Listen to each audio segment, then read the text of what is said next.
Olá pessoal, bom dia, boa tarde, boa noite a quem estiver assistindo. Meu nome é professor Danilo Weber, como certamente você já deve me conhecer da nossa primeiro encontro, né?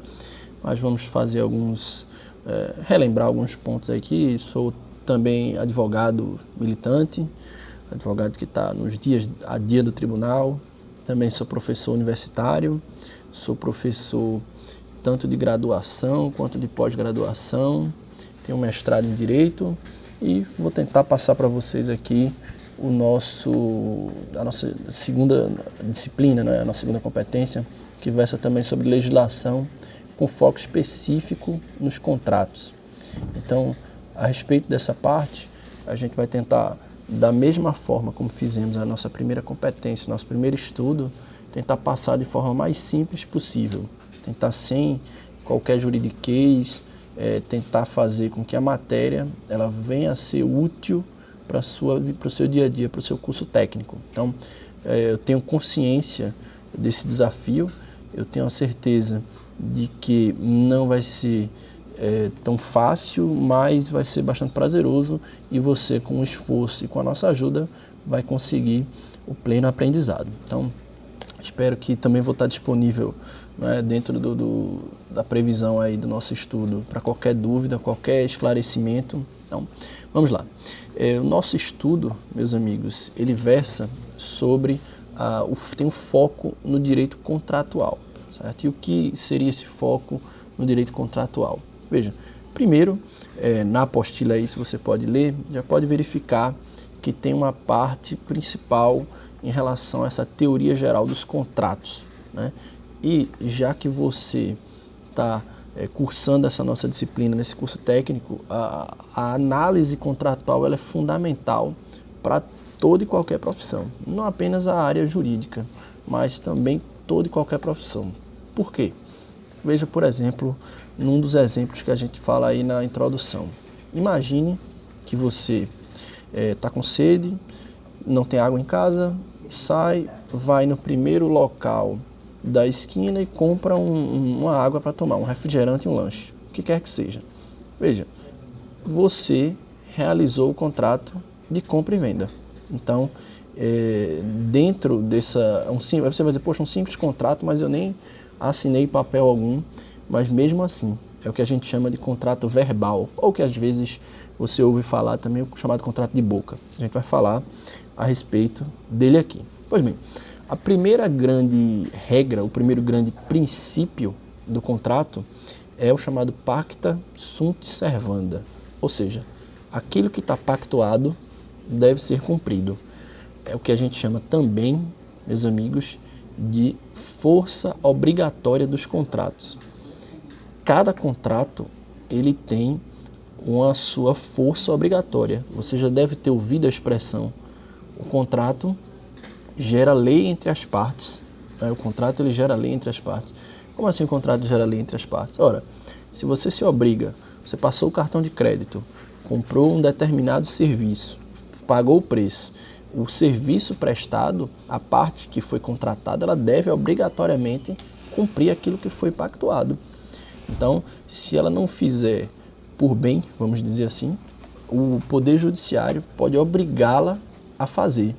Então, tem toda essa circunstância, tem toda essa mística, né, dessa questão da força obrigatória dos contratos. Então, o contrato ele tem um poder cogente, vamos dizer assim, ou seja, um poder que impõe o dever àquilo que está no papel. Em linhas gerais, entre aspas, em resumo, aquilo que está no papel deve ser obrigatoriamente cumprido. Pois bem, o contrato, né, já que a gente já falou, por exemplo, contrato verbal, contrato escrito, existem classificações diversas. Eu trouxe para vocês algumas aqui, né? A gente vai falar disso também e do contrato na área de trabalho, contrato trabalhista, que é importante, afinal, os empregados das empresas, eles são os braços e as pernas. Então, dentro disso, primeiramente falando sobre a questão do contrato solene. O que é o contrato consensual ou solene? Existem contratos que basta apenas a vontade das partes para que você possa contratar. Então, bastaria apenas a vontade das partes, nenhum requisito a mais. Por exemplo, quando você vai comprar um lanche ou quando você vai abastecer o seu carro. Você coloca a gasolina, você fez um contrato de compra e venda. Você não precisa assinar um contrato para poder abastecer o carro, por exemplo. Por outro lado, se você vai comprar um imóvel, você sabe que você precisa de quê? Você precisa ir no cartório de registro de imóveis, fazer o registro e registrar para poder contratar. Então, não teria o contrato de um imóvel, o contrato de registro de imóvel é um contrato solene, que exige essa solenidade. Já o contrato de compra e venda de um bem móvel, como é uma Coca-Cola, a gasolina, o que quer que seja, é um contrato consensual. Também eu falo do contrato aleatório, vem de alia, que é do latim, significa sorte. O contrato aleatório é aquele contrato que depende da sorte. Como assim, contrato que depende da sorte?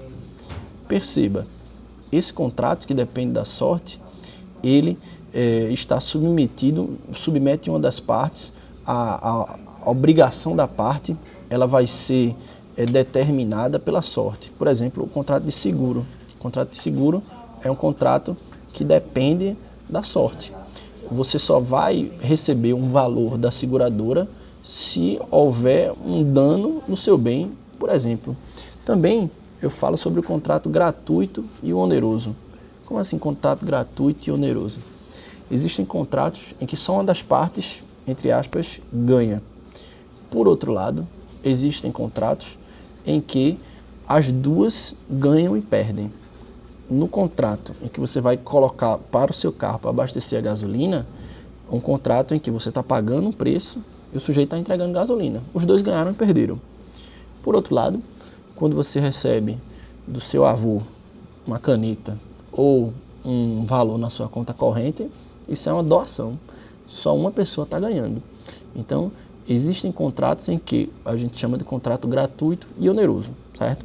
O contrato de trabalho, por exemplo, que a gente vai falar dele já já, é um contrato oneroso, onde as duas partes, elas ganham e perdem. O trabalhador ele tem que estar no seu trabalho no dia a dia e ele recebe em contrapartida o dinheiro.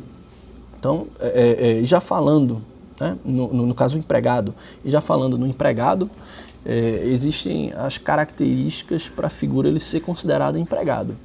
Veja, o empregado ele é a pessoa física, certo? Não pode ser uma pessoa jurídica, então você não pode ter uma pessoa jurídica. O que seria essa pessoa jurídica? Uma empresa, por exemplo, ela não pode ser empregada.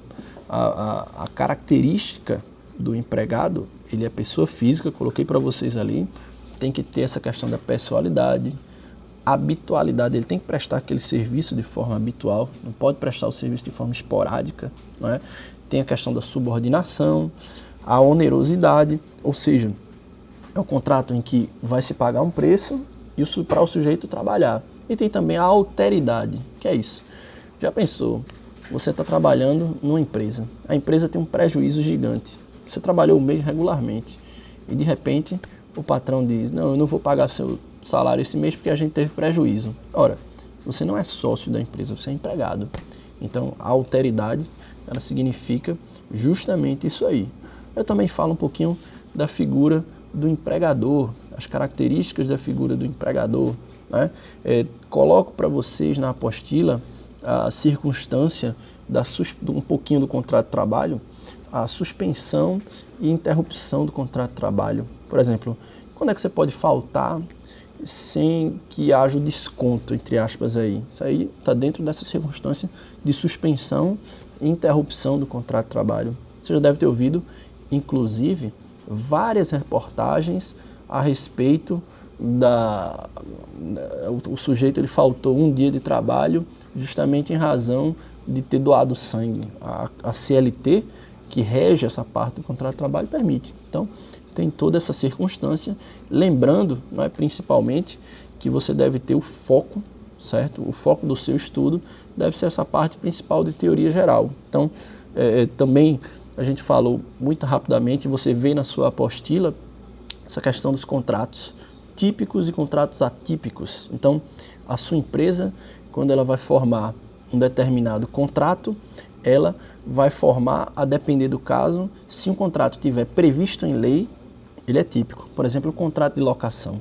Se não tiver previsto em lei, é um contrato atípico, e aí você tem toda a liberdade do mundo para formular esses contratos. Então, em linhas gerais, para a gente resumir, existem noções, existem nortes para que os contratos sejam formados, estão no ordenamento jurídico, mas há, a prioristicamente, uma liberdade. Então, espero que vocês possam ter compreendido, vou ficar disponível para qualquer eventual dúvida e foi um prazer tê-los conosco aqui. Forte abraço.